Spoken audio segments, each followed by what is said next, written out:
Hi everyone, my name's Will, and I have the joy of being able to tell college students why government student loan forgiveness is not a good idea. So let's get into it. The first thing is the origin of student loan forgiveness from the government. This kind of origins and goes back to the College Cost Reduction and Access Act of 2007, and it's the idea of students being able to get, or not students, but people that have taken out student loans from the government being able to get some money, or I guess keep some of their money that they would have to pay back to the government.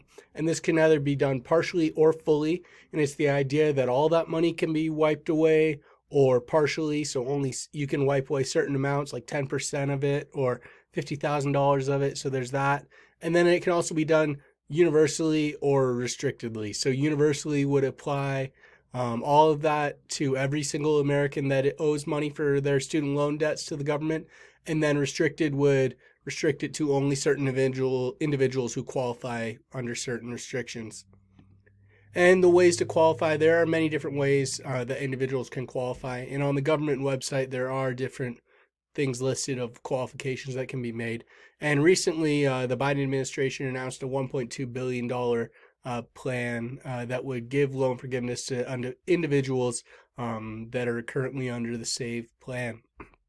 So now, there's a quote here from Elizabeth Sherman, and she mentions that promising to do something about student debt has become the means for politicians to pretend they are doing something for the 99%. So it's become lip service almost. It's become a way for politicians to say, I'm going to help the little man by giving them some money back or helping them keep some of their money. And the truth is, it's just not. It's not a good idea. So why is it not a good idea? Why should it not be a thing? Well, the first thing is the idea of misallocation. The intention of loan forgiveness is usually to help those with low incomes. And according to JP Morgan Chase, they've done some research here, and oftentimes it doesn't necessarily help the little man as much as it helps those that make some more money.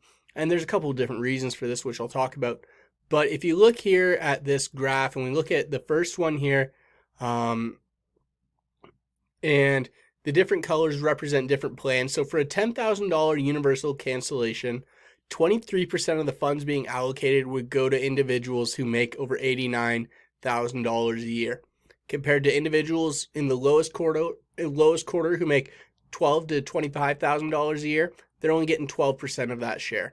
And as you look at all these other ones, there's all these different breakdowns of that percentage that's being offered. So obviously, there are ways to ensure it, but in general, there is a misallocation that can be given. And so it may seem like, yeah, we're helping the little man, but we're not necessarily. And this makes sense because when you think about it, individuals who go to school and usually who pursue more schooling are the ones that are going to have that student debt. And so they're going to be making more money after school typically, but they're going to be the ones that have to pay money back. Compared to those who don't necessarily make as much money, usually there's not as much education or schooling that they pursued, and so they're not going to have as much student debt. So really, when you're forgiving student debt, you're helping individuals who have more money available compared to those who have less money available. Next one is federal debt. Now, currently the U.S. is $34.47 trillion in debt. And currently there are $1.727 trillion in student loans that are owed to the federal government. For a government that is needing money, why would you take away a source of money that you are owed? And so while it may seem like, yeah, we're going to help Americans, you're hurting yourselves because there is money that the government's only going to be not necessarily increasing their debt, but they're taking away money that they would be getting that they could apply to their budget. And so they're not going to cut their budget.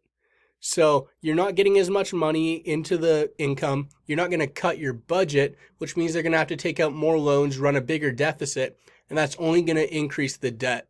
So for a country that's already in debt, we're not really in a position where we should be cutting the income that we are bringing in.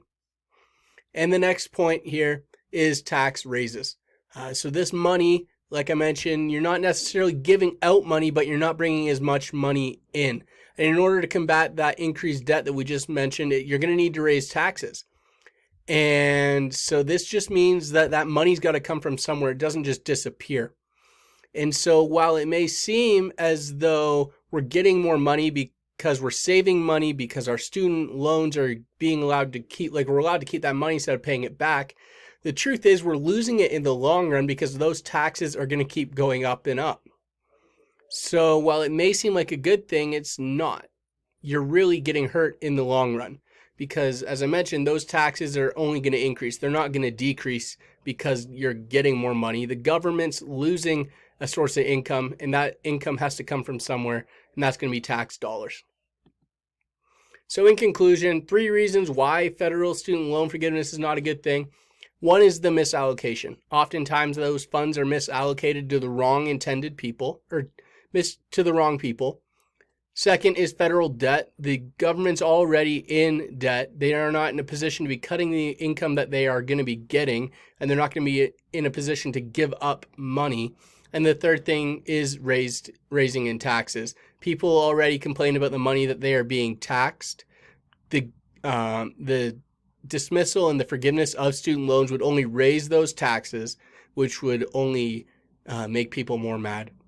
So those are the 3 things that I pointed out of why student loan forgiveness is not a good thing from the government. And those are my sources.